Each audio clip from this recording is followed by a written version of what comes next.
পুরস্কার দেননি মহারাজ।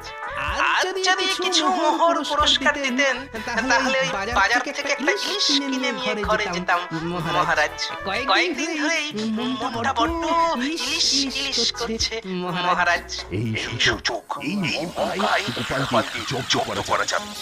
কি গোপাল, তুমি হঠাৎ ইলিশ মাছ খাবে বলে এমন বায়না জুড়লে কেন বলো তো? গোপালে একটার পর একটা বায়না লেগে আছে মহারাজ। কি করব বলুন?